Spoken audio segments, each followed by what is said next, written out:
Welcome to America's Commercial Real Estate Show, your source for market intel, forecasts, and strategies. Hello, I'm Michael Bull. Thank you for watching or listening to America's Commercial Real Estate Show. Have you checked out ShareFile? It's a program that we use to move to transfer sensitive documents, right, to folks in our commercial real estate business. And they're a new sponsor. I'll mention them here. It's designed with real estate and other highly regulated industries in mind. ShareFile offers a secure digital solution to simplify workflow and improve collaboration. Visit sharefile.com. That was my official radio voice there, if you didn't know. So welcome to the show. Well, we have an interesting one today, and it's something that's on the minds of a lot of people, and that's the amount of distress in commercial real estate. So if you're a lender, a borrower, investor, wherever you are in the commercial real estate world, it's something we're all thinking about. Also, a lot of us have been in the business for a long time and been through a lot of downturns before with a lot of distress, and we've seen how things happen then. In each time, I've been in several of them and done a lot of work in the distressed world, working for banks and borrowers and helping them out with those situations. But what's going on this time? Where are we? What should we expect? What's different? Where's the problems geographically? Where are the problems with sector-wise? Let's find out. Please welcome my guest. It's Jim Costello. Jim is Chief Economist with MSCI Real Assets. Jim, good to see you, sir. Good to see you. It's MSCI. MSCI. What did I say? MCSI. Oh, I'm sorry. I mean, it's like the CSI TV shows are probably on your mind. There you go. So, but I don't think I can get fired. You can get fired if I say it wrong. So I apologize. Well, let's talk about distress, Jim. I mean, some of the banks we call say everything's great, they don't have any problems, but some of the banks we're actually selling foreclosed properties for, especially office buildings. And you guys do a report, right? The MSCI US Distress Tracker. What are you seeing out there right now? Yeah, we look at this every quarter. How much distress activity out there? Where does the distress line up relative to sales? And it's been increasing, but it's not increasing as fast as what happened during the financial crisis. And that's something that has been puzzling a few folks. But in my mind, it should be kind of expected because every cycle is a little bit different. Yeah, I have the misfortune or the fortune, I'm not sure which way to put it at this point, of having lived through 4 downturns in the commercial real estate market. Mm-hmm. Every time we get into a downturn in the market, I see people looking to the playbook of the people who made money in the last downturn, thinking that that same playbook is exactly what they need to do to make money in the current downturn. And it never works because there's some high-level figures that always rhyme across downturns, but the fundamental drivers are always different. And you really need to understand the fundamental drivers of a property, what's driving the value, what's driving the income, to be able to execute a strategy properly. And the things that drove the financial crisis just aren't around in the same way in our current situation. Yeah, that's a good point. A lot of investors are out there hoping to find distress, and they're just struggling so far. Is that what you're seeing, and do you expect that to change? Yeah, it's distressed sales as a portion of total sale activity. Over the last 2 quarters, it's averaged around 2.5% of total sales. Let's go back to the financial crisis quickly. That started in December of 2007. And you go 2.5 years after that point, distress sales as a portion of total in around middle of 2010, you're up to almost 20% of the market was distress sales as a portion of total. So, and I mark the 2.5 years in because the way I look at it, the current situation we're in is this great repricing. There's 2 different shocks we're dealing with. We had the first shock starting in 2020 as everyone went home and worked on their couch, and we dealt with a different kind of lifestyle at that point. But then we had a second shock starting in 2022 when interest rates started going up. Mm-hmm. It's that second shock, that financial shock, that should lead to more financial distress. But we're only in that 2.5 years out. we're only at a 2.5% of sales is in that distress world versus the close to 20% in the financial crisis. So there's some differences this time. The Well, first, yeah. go ahead. No, so if it took 2.5 years to get to the peak last time, so that would put us what in 2025 if we were looking for a peak or trough. Well, yeah, that's the thing. If everything plays out exactly the same way, but we're on a different path so far. It's been going up slowly, a little bit at a time. We had two different spikes in foreclosure activity and then some distressed sales. The first was the hotel market. And we saw a lot of foreclosures very quickly on hotels in 2021 and late in 2020. And that was a combination of both there was a hotel specific financial sector shock starting in the fourth quarter of 2019. Just people, there was one big default in the hotel market, and everybody pulled back out of fears that maybe Airbnb would take away the hotel market. Mm-hmm. But then the COVID crisis hit, and that was a 1-2 punch. And we saw an immediate spike in some hotel foreclosures and distress in the hotel market. But then we have a new round of distress hit in the market, and that's the office sector. It's a financial shock. You had rates going up in 2022, long-term mortgages and long-term leases burning off, and owners and lenders having a sit down and realizing that it just doesn't make sense like before. And so you start to see an uptick there. But it's not at the same pace as in the financial crisis. And part of it is that prices are down sharply for the office sector, particularly for CBD office buildings and the expensive coastal markets. But we don't have the same kind of decline in prices that we saw, by and large, that we saw in the financial crisis. So there's just not as much of that kind of price change there.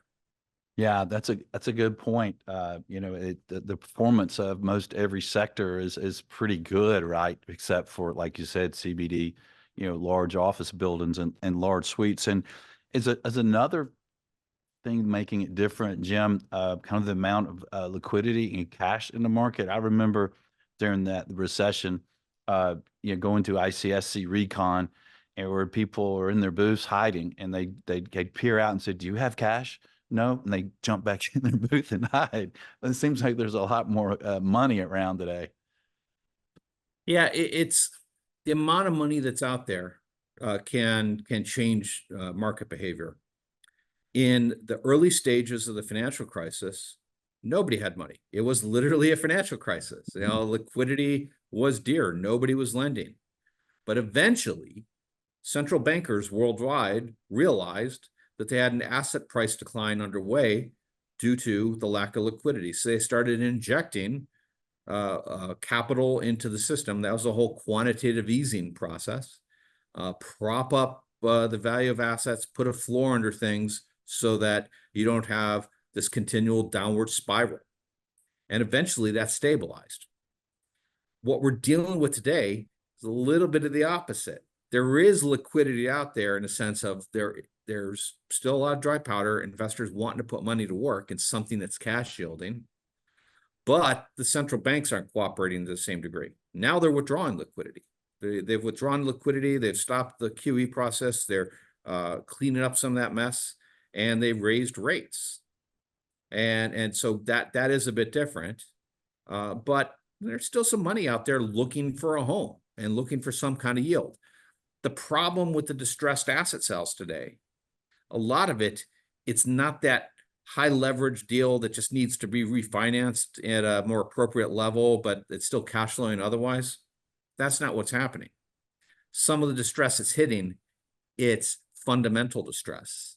It's highly vacant buildings where the economic justification for the asset has changed since the initial purchase. It's office owners with an 85% empty building, and no capital lined up to do the leasing and retrofitting needed to bring the building back to the market. It's the dead mall with the orange tile and brown carpeting from the 1970s. It needs tremendous CapEx, but the only CapEx it's going to get is from a bulldozer. It's the hotel building that sold in 2021 that it was totally empty because everybody was afraid of COVID and nobody was traveling. So it's a different kind of distress this time. It's a fundamental distress as opposed to the distress that we saw after the financial crisis. There were otherwise cash flowing properties that just need to be financed at an appropriate level. And so it creates a different dynamic in terms of who can buy it and who can reposition it. Yeah, and that's a good point. One of the things that we're obviously seeing though is that, you know, folks with maybe floating debt that's doubled in on the rate, that's causing some distress, or they have a maturity and they're paying, you know, 3.5% and now need to pay 6.5%. So you are seeing some of that distress, right? Listen, I'm not saying that everything is just fundamental distress. There are some folks, particularly folks who got very active in 2021 and 2022 when rates hit record low levels. There are some folks who got ahead of their skis, particularly like apartment syndicators. Apartment syndicators in the Southeast and Southwest were very active. And some of them, if you're buying a Class B apartment building at a 3% cap rate tied to short-term debt, you're going to have a bad day. There's no way out of that easily as rates go up. But that building is going to be a little bit different than an empty office building in one of the expensive coastal markets, because there still is some fundamental level of demand in place that's easy to recognize and easy to quantify. Quantifying how much demand there will be for an office tower in Fifth Avenue in Manhattan, that's a harder thing to figure out. Yeah, good point. I sell foreclosed office buildings, and we're getting much busier than we were a year ago. In fact, I'm going to have one coming out that beautiful building, 135,000 square feet, and I think somebody will be able to buy it at $80 a foot. It's probably $800 a foot to replace it. It's just amazing. I think the investors out there that are looking for distressed opportunities, they can stomach office. This might be the place to be. Geographically, what are you seeing on your distress tracker? Yeah, the markets with the greatest concentration of distressed assets today, it's the large, expensive coastal markets.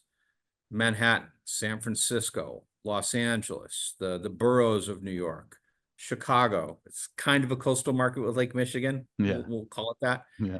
Those are the top 5 markets for the amount of distress that's out there, because it's an issue of the fundamentals hitting those markets with less office demand, fewer people in the office, more work from home, kind of detracting from that activity.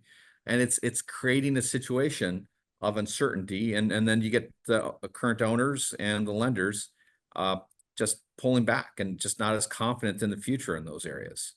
Is the percentage of the distress out there an office over 50% of the distress? What?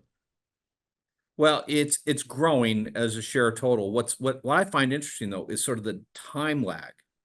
Hotel saw a high rate of foreclosure, relatively high for this cycle, in late 2020 and 2021. And now we see the sales out of distress situations reaching up to a little over 7% for the hotel sector in the second quarter. That's the most distressed sales for any sector. The office sector is still not as high in terms of the amount of distressed sales, even though the foreclosures are rising. It's going to take time for all those foreclosures to work through the system and get into that point when you have a sale after a distress situation. And it's like less than 4% of the market for the office sector. But it's also a little bit different this time through, in the sense of you don't have the current owners fighting a foreclosure, trying to prevent the property from getting in the hands of the lender, because they look at the situation and they understand that, hey, everything's changed. All our assumptions around demand, all our assumptions around income are different. Let's just have a clean break from this and move forward. And so you see a lot more situations where people just shortcut the foreclosure process. They work with the lender and they just engage a broker directly and just figure out some way to get the most for the asset today without having to go through legal processes and deal with loan workout negotiations. It's so that is a little bit different as well. It's cleaning up a little bit faster because of that activity too. Yeah, and the biggest price correction then obviously is been office, right? That's right, Mhm. particularly CBD offices. But even the CBD offices, the price declines seem to be moderating. Mm. There was a financial shock starting in 2022 when interest rates rose. And as those rose, so did mortgage rates. And as mortgage rates went up, LTVs went down in terms of what people would originate. And you create that kind of uncertainty in 60% of the capital stack, and you're going to have a bad day. And the CBD office buildings, our RCA CPPI fell at a peak around 33% year over year at the end of 2023, but it was only down 24.7% in the second quarter. So it's improving in the sense that the declines are moderating. It's still bad. It's still falling at a high pace, but there is some improvement even there. Other sectors are seeing the same thing. The biggest declines in prices were in the past, and some like retail is very close to growth. Relative to the last quarter, prices were up actually for retail. Yeah, retail, most places is doing really well, isn't it? Jim, are some of the lenders that maybe extended loans uh, maybe pushing things a little harder now? It seems like some of the banks we've dealt with, their appraisals were kind of high, and I think it didn't kind of force their hand to do anything. And it seems like some of the appraisals are starting to come back down where they really should be. And we're seeing some of our banks that we work with. All right, we've got to short sell this, or we're going to sell this note, or we're going to foreclose and work through this. What do you see on your tracker there? Yeah, the type of activity by lender, the I think the critical issue that you have to look at, and we have some upcoming research on that. I had a meeting with one of my team members this morning on this part, so it's not out yet, but it's the vintage of loan matters an awful lot. If I made a loan in 2022, that's going to be the most problematic one because you were at record highs for prices, money was cheap and easy, and just early 2022, and then it all started to go downhill. As opposed to if I made loans, very long-term loans, starting back in 2014, like a 10-year term, you've got some price growth along the way. Sure, prices are down from the peak, but you had some price growth along the way beforehand. And so the underlying collateral still has some remaining value that can be used to pay off the loan. So those are easier to refinance and have less problems. It's sort of the vintage of the loan that becomes the most problematic element. Yeah, that's a good point. And are most of the distress, what type of lenders are you seeing the most distress? Is it CMBS? Is it really large banks? What do you sense there? Well, a couple points on that. CMBS, there is more activity there in a sense of there's less wiggle room in the negotiation. There's not the ability to call up your local banker and say, "Hey, listen, Joe, I've got a problem here. Just Mhm. give me some time. We'll figure it out."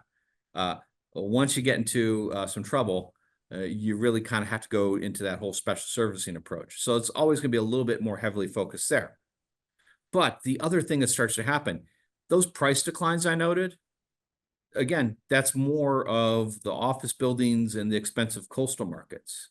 If I'm a banker in Tulsa, Oklahoma, I'm not making office loans on Fifth Avenue in Manhattan. That's just not, bankers stay in their lane. They're active in their local market and they're supporting the investment and the development of their local markets. And the price declines from the changes in the fundamental use of real estate in a local economy are most intense in these expensive coastal markets because they had the biggest demand shock from COVID and have had the biggest change in how people think about and use real estate. Tulsa is just going to have less of that kind of change compared to Manhattan and San Francisco and Chicago. Yeah, good point. And I'm glad they're staying their lane. I know during the last recession, some of the banks had done participation loans and kind of gotten out of their lane, and they were surprised. We worked on one that was $100 million loan that foreclosed on, and there was lots of banks involved in that really had no idea what they were loaning on. Well, there is some of that still happening. So, Yeah. those smaller banks, some of them will have exposure to that stuff. Mhm. Uh, and that was a way, and that still happens. Note sales happen. People want to diversify part of their portfolio, get some exposure to other property types, other locations, to help balance some of the risk that they face. Mhm. So those small banks, some of them probably do have exposure in that way. Mm. I don't see that. I only see what's originated. Mhm. But generally speaking, that's not going to be the biggest portion of a bank's portfolio. Yeah. Well, that was interesting when there was a lot of banks and we were chosen to sell that property. And that was in Arizona outside of Phoenix. So it was interesting to see all those banks involved and really didn't know what they were loaning on. It says, oh, we'll throw in a couple million here and we'll be okay with it. It seems like the lenders this go around know more about real estate. They know more about how to handle this, I think, than the last go around. Do you see any of that? Well, the last go round was within the uh, life and work experience of many people active in the market. So there are some institutional memory. There is some institutional memory still out there of what worked and what was successful in the last downturn. Yeah. Uh, in some sense, that can almost be a problem because of, for the people thinking I'm going to make hay out of the downturn like people did in the last time. Maybe they pursue the wrong kind of strategy and looking in the wrong place for success. On the other hand, it does create a situation of you have people who remember what it was like trying to figure out what bill to pay and which group to work with and not. And that gives some institutional memory in terms of how to survive everything. And Yeah. that's why I think that some of the borrowers are just working directly with the lenders, remembering what it was like going through a loan workout process and the ugly process of negotiating on that, and how that can potentially ruin relationships when you need the lenders as partners for other things you're doing in other asset classes and property types that are more successful today. And so people have a little bit more of an attitude of let's just cut through the BS, get right to the heart of the matter, solve problems, and then figure out how we grow moving forward once we get the shock past us. Yeah. I think it's a great time for lenders to build great relationships with their current borrowers and new borrowers. And I think it's a great time to do loans, I think, for these lenders because we get to maturity. Hopefully, we won't have rate shock problems. Hopefully, we won't. And then you have probably a lower loan to value. You probably have a higher debt coverage ratio. You have less competing lenders. So it seems like a great time for lenders to be busy. Well, maybe we get a rate shock in the other direction too, because Mhm. shock is just disturbance from where you were. Maybe Mhm. it goes down more. Yeah. I bet a bunch of your listeners will hope for that. We all hope for that. And while we're on this topic, we do a monthly newsletter for banks and for lenders and groups that buy notes on REO and special assets. And we do a tip each month because we worked, I think in the last recession, I had about 100 banks I was working for at one point, and I did see what they did wrong. I did see what they did right. And I spoke at banking events on it. And so now we're kind of using that experience of what's going on now and what we've seen folks do in the past recessions on the lending side. So if anybody out there wants that newsletter, reach out to me and we'll put you on the list. My email is michael@bullrealty.com. And Jim, your report on the U.S. distress tracker, some of that's available right on your guys' website. Yeah, most of it is for current clients, and it's kind of behind a paywall. Mhm. But there is some information that's available from our group, and I can provide people with some examples of that if they want to reach out. Yeah. Yeah. So their website, if you'd like to get more information, is MSCI.com. We'll get it right. Jim, what would you leave our audience with to think about distress right now? The way I think about distress is that there's a repricing event underway. It's not as extreme for most cases as in the financial crisis. So you don't have some of the same momentum around the downside to play with. And more of the distress is a fundamental change. So I think this downturn and the people who reposition distress, it's not going to be the suits in New York flying into a city, putting an appropriate depth structure on a building and leaving. It's going to be the people in a local market who understand the local zoning agency, understanding what it takes to kind of get a permit pulled. It's someone who can swing a hammer and reposition a property. It's going to be a lot more local, private kind of investors repositioning the distress today. Yeah. Yeah. Good point. And Jim, if you don't mind, for our viewers who watch this show, can you put on the cool glasses there? Let's see how those look. And if you're listening, well, we apologize. Yeah. Oh, these are from the Mortgage Bankers Association. Oh, nice. They are bamboo. Oh. They're free. If you go to the mortgage bankers events, they pass them out. But the funny thing about them, I live in Brooklyn, in New York. I'm walking along one day and some young African-American men see them on me and they say, wow, those are cool glasses. And I'm like, really? You're just making fun of the old white guy wearing the glasses?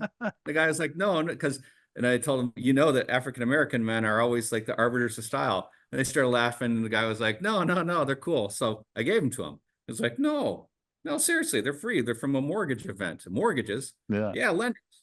Yeah, maybe you could be a lender too. And that really shocked him. Yeah. It's like, what do you mean? Well, wouldn't you like to earn a commission for originating a loan on an office tower? Yeah. And he got quiet and said, I can't do that. Why can't you? Mm-hmm. And just had a nice conversation with the guys. And one of them was going to Fordham here in New York, and I said, take some real estate classes. That could be you. Yeah. And that was a fun. It led to a fun conversation. Yeah. Well, that's great. I mean, what a wonderful business that we're in, and I feel really lucky to be in commercial real estate all my life, and I get to meet people like you. Jim, thanks for being on the show. Hey, thanks for having me. All right, and thanks for joining us around the country. Please let us know what you think. I'll ask you a favor. If you will, share the show, pay it forward. It's great information. I think you probably appreciate it. If you do, please forward it and connect with us, if you will, on your favorite social media. And until next week, be sure that you always lead, learn, and laugh, and join us for America's Commercial Real Estate Show.